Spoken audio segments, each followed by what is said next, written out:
Assalamualaikum warahmatullahi wabarakatuh. Perkenalkan, saya Syadza Puspadari Ashar dengan NIM 122450072 dari kelompok 7 Praktikum Komputasi Statistik RC. Di sini saya akan menjelaskan kode praktikum modul 3 yang telah kita lakukan sebelumnya.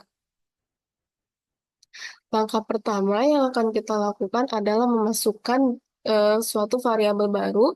Di sini saya memasukkan variabel nama, NIM, gender, tugas 1 dan tugas 2, di mana variabel nama ini ada 10 data.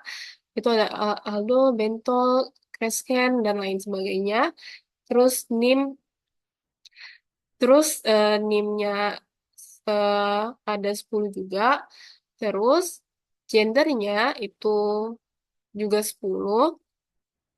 Terus tugas 1 dan tugas 2 ini berisi nilai, di mana di tugas 1 ini ada satu variabel eh, yang kosong, NA. Jadi di data ke-9 itu kita mengisi variabel tugas satunya itu kosong. Terus di tugas 2 juga ada variabel kosong atau data kosong di urutan data ke-5. Terus setelah kita masukkan semua variabel-variabel tadi, terus kita gabungin nih, digabungin ke suatu data frame, di mana data frame ini berisi semua variabel-variabel yang telah kita buat sebelumnya. Itu ada nama, NIM, gender, tugas 1, dan tugas 2. Itu setelah kita masukkan ke dalam suatu data frame, itu kita sebut sebagai data nilai, terus kita nampilin nih data nilai itu. Yang itulah data frame table ini yang berisi nama, NIM, gender, tugas 1 dan tugas 2. Terus kita udah ada nih data frame atau data set dari data nilai. Terus kita lanjut ke menambahkan variabel tugas 3 dan tugas 4 ke dalam data frame yang telah kita buat. Itu langsung aja data nilai dolar. Dolar ini biasanya untuk mengakses suatu kolom dalam data frame. Kalau pada kode ini kita mau mengakses suatu kolom baru. Terus udah kita akses kolom barunya, kita masukin nih nilai-nilai dari kolom baru tersebut. Itulah kita masukin nilainya, terus di data ke-6-nya ini, data ke-7. Di data ke-7 kita isi nilainya tuh kosong. Terus di tugas keempat ini kita tidak menambahkan suatu data kosong. Terus nambahin kolom tugas 4 juga sama, kita akses dulu kolom barunya, terus kita masukin eh, nilai dari kolom baru tersebut. Setelah itu kita akses data frame yang baru, maksudnya data nilai yang telah ditambahkan kolom tugas 3 dan tugas 4. Ini muncullah tabel data ini. Ini udah ada tugas 3 sama tugas 4-nya. Nah, jadi dari kode ini sebenarnya ini cuma nambahin data aja. Jadi kalau mau mau buat data tuh kita buat dulu variabelnya, nama, eh, pokoknya variabelnya, terus isi dari variabel tersebut pakai si, terus dimasukin isinya, NIM juga. Terus kalau udah kita buat kolom yang kita mau, terus kita gabungin pakai data.frame. Terus ini nama dari variabel-variabel yang telah kita buat dan mau kita masukkan ke data frame. Terus udah, kalau mau nambahin kolom, tinggal akses aja kolom barunya, terus langsung masukin datanya. Sudah. Demikian penjelasan dari saya, lebih dan kurangnya saya mohon maaf. Assalamualaikum warahmatullahi wabarakatuh.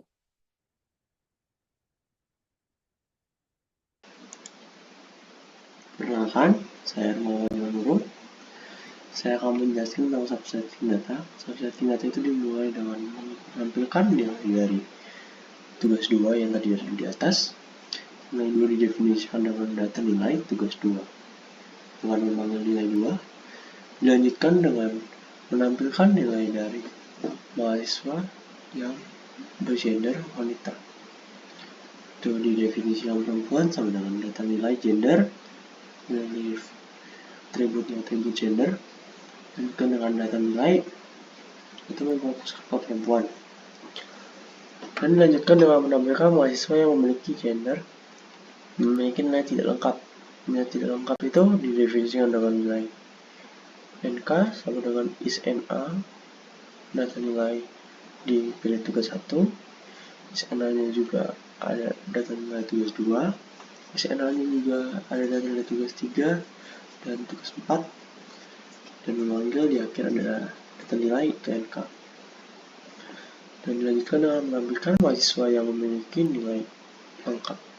Nilai lengkap didefinisi dengan NL, ISNA data nilai tugas 1, dan sampai tugas 4.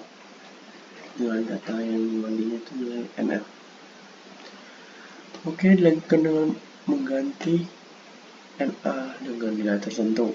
Dari sini NA itu di nilainya akan digantikan dengan nilai 70, 85, dan 90 dari kode yang data nilai tugas 1, tugas 2, tugas 3. Jika ada data yang 0, maka data tugas 1-nya itu 70, tugas 2-nya 85, dan tugas 3-nya itu 90. Dan memanggil data nilai. Dari situ kita akan memberikan mahasiswa yang memiliki nilai di atas passing grade yaitu 60. Passing grade 60 itu didefinisikan passing grade sama dengan data nilai tugas 1 yaitu lebih besar dari 60, dan tugas 2 itu lebih besar dari 60, tugas 3 lebih besar sama dengan 60, dan dilakukan juga ISNA tugas 1, tugas 2, tugas 3, tugas 4. Nah, akan dilakukan data nilai sehingga hasilnya akan seperti ini. 4, 1, 2, 3, 4, 5. Coding data yang pertama. Jadi di sini data nilai is numerik artinya itu mengecek dari data frame data nilai ini mana sih tipe data yang numerik. Nah, supply ini artinya mengecek satu-satu di setiap baris atau kolomnya. Nah, dari data frame data nilai yang tipe data bersifat numerik ini akan disimpan ke dalam variabel baru bernama numerical. Nah, untuk yang kedua di sini artinya dari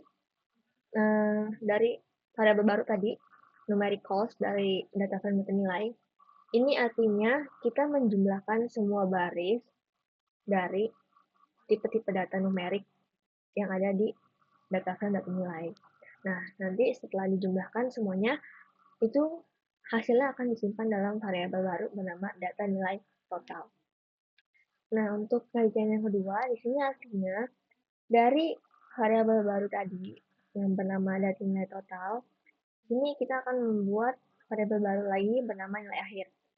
Nah, nilai akhir di sini tertera data nilai total dibagi 4. Jadi ketika diminta data nilai, maka dia akan keluar nilai akhirnya yang dari data nilai total dibagi 4. Nah, untuk recording data yang ketiga, di sini awalnya itu nilai akhir dari data frame data nilai yang di atas tadi itu di-cut, artinya itu dibagi ke beberapa bagian yang akan dimasukkan ke dalam beberapa faktor.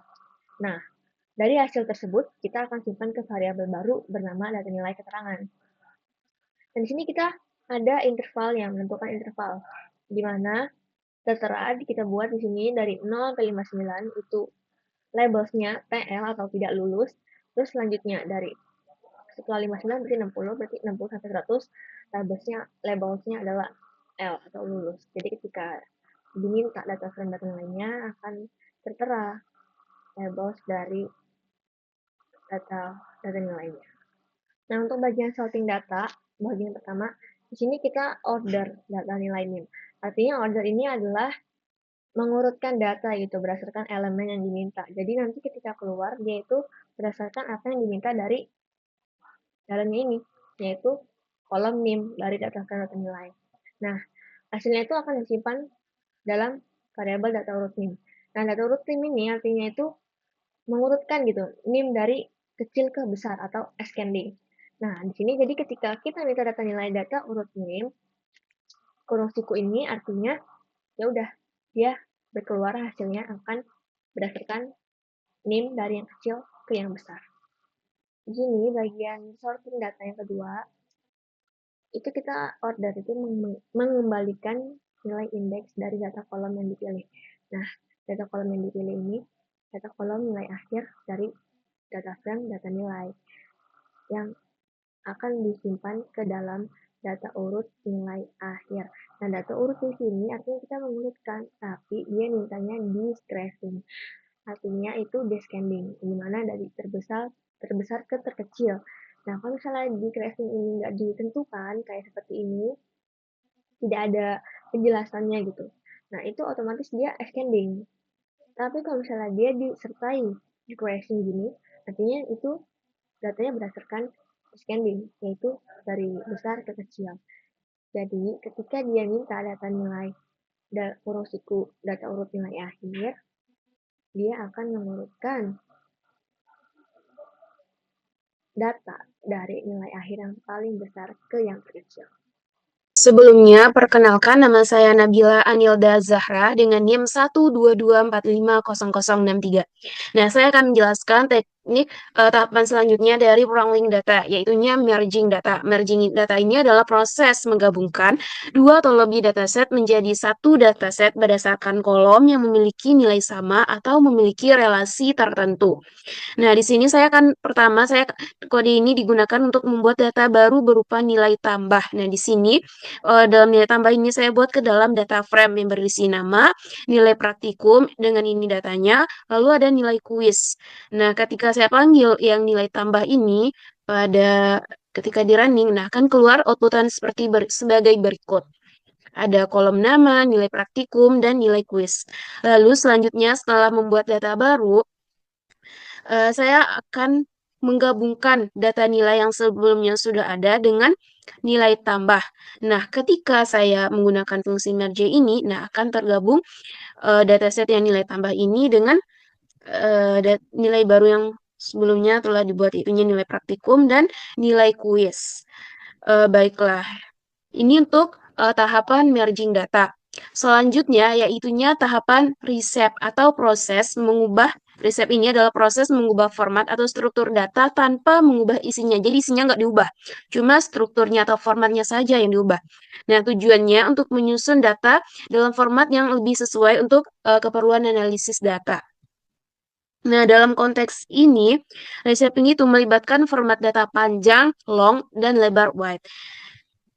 Nah, yang pertama itu saya akan membuat sebuah data. Nah, di sini ada IPK, ada status. Nah, di sini ada IPK dan ada status. Nah, ini saya gabung dengan ini saya buat di dalam sebuah data frame. Nah, di mana data frame-nya terdiri atas kolom nama, NIM, gender, IPK, dan status. Jadi dari data yang sebelumnya, yang pertama kali, tahapan pertama itu yang membuat variabel baru. Nah, ini saya tambah lagi ada kolom IPK sama status. Nah, selalu saya panggil data mahasiswa ini. Nah, sehingga ketika di running akan keluar outputan sebagai berikut. Nah, ini masih yang biasa. Nah, lalu saya akan mengubah bentuk data mahasiswa itu ke dalam bentuk wide ataupun lebar. Nah, dalam bentuk lebarnya formatnya. Nah, di sini untuk mengubah formatnya, saya menggunakan fungsi reshape. Nah, reshape dari data mahasiswa. Itvar. Nah, di mana di sini ada kolom nama, NIM, gender, dan time for-nya adalah status. Nah, di sini formatnya adalah wide ataupun lebar. Nah, lalu saya panggil data. Nah, untuk mengeluarkan outputan sebagai berikut. Jadi ini dalam format wide ataupun lebar.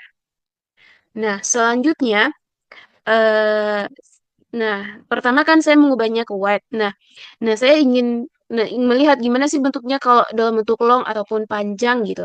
Nah, di sini sama, di sini saya menggunakan datanya itunya data satu. Kalau pertama kan data aja. Nah, di sini menggunakan fungsi reshape.